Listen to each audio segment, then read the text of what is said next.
नमस्कार दोस्तों। एक खबर बड़ी जोरों से देश में फैल रही है। फैल तो नहीं रही है, उस पे चर्चा हो रही है। आदरणीय श्रीमती सोनिया गांधी, धर्मपत्नी स्वर्गीय राजीव गांधी जी की।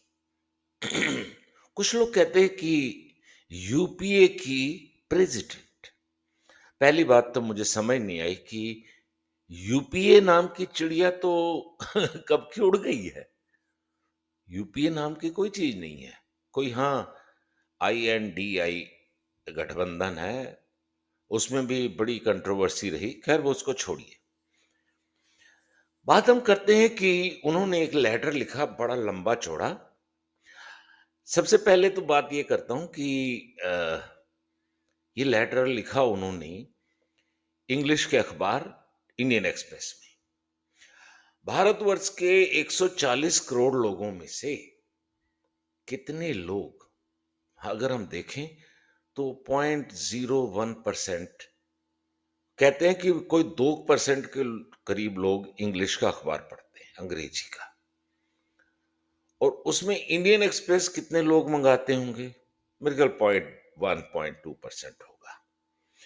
और पूरा आर्टिकल कितने लोग पढ़ते होंगे, ये अगर सोचा जाए तो मे बी ये जो आजकल दुमछल्ले हैं ना, वामपंथी और ये नैरेटिव बनाने वाले लोग, ये किसी भी बात को इतना उछालते हैं। शायद प्रॉब्लम इनकी ये है, कोई खबर ना हो तो खबर बनानी है, तो क्या खबर बनाएं कि श्रीमती सोनिया गांधी जी ने लिख दिया और पूछ लिया उनसे, प्रधानमंत्री से, कि ईरान के एक धर्मगुरु के देहांत पर, अब उसे वध कहिए, शहीदी कहिए, बहुत कोई भी नाम दे सकते हैं, कि वो चलो चले गए इस दुनिया से किसी भी कारण से।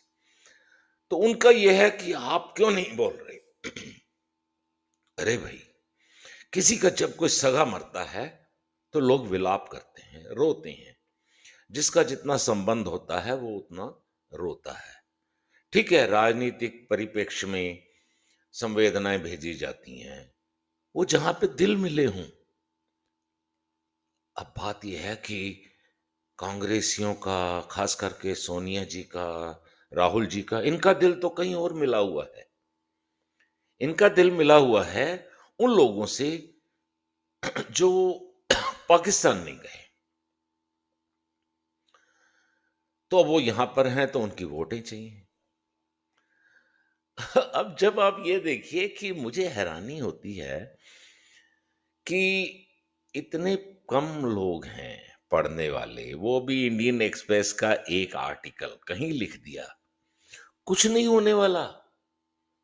और बुरा ना माने, मैं बिना किसी उसके कहता हूं कि कितने मुसलमान लोग जिनके लिए लिखा गया है कि हम खमनाई के साथ हैं और मोदी जी नहीं हैं, बेचारे आजकल देखिए, कहना नहीं चाहिए, एक रिपोर्ट भी आई थी, वो प्रकाशित नहीं की कभी, कि मुस्लिम लोगों की संख्या जो है या उनकी जो स्थिति है, वो बदतर से भी बदतर है।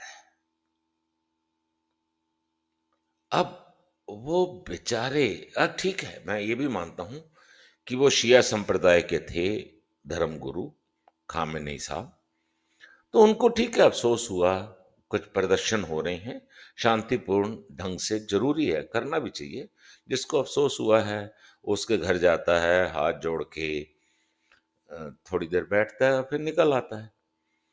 अब इसमें जो है राजनीति को लपेटने का जो ढंग, श्रीमती, आदरणीय श्रीमती, देखिए, मैं बड़ी हैं उम्र में तो आदरणीय कहना चाहिए, पर हाँ, वो यूपीए यूपीए के कोई प्रेसिडेंट नहीं है।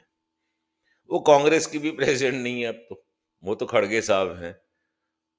तो खैर, बात ये आती है कि आपका कोई सगा मरा हो, आपका पड़ोसी हो, कोई भी हो सकता है, जिससे आपका प्यार हो, मोहब्बत हो, उनके लिए रोना-धोना ठीक है, विलाप करना चाहिए।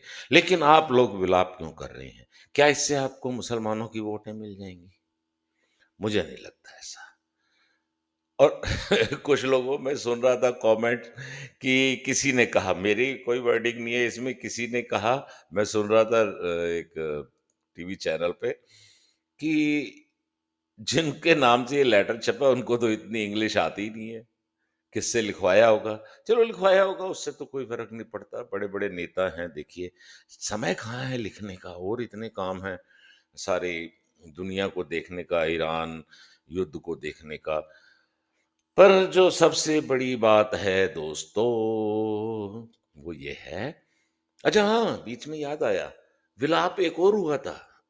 कांग्रेस के ही किसी नेता ने कहा था कि जब बाटला हाउस में एनकाउंटर हुआ था, तो सोनिया जी अब पता नहीं रोई थी या उनकी आँखें नम हुई थी, इतनी मुझे नहीं पता, पर उन्होंने कुछ कहा ज़रूर था, शायद अभी पीछे अमित शाह जी ने भी, हमारे गृह मंत्री जी ने भी इस बात को लोकसभा में उठाया था कि सोनिया गांधी जी अ, उस समय रोई थी जब बाटला में एनकाउंटर हुआ था।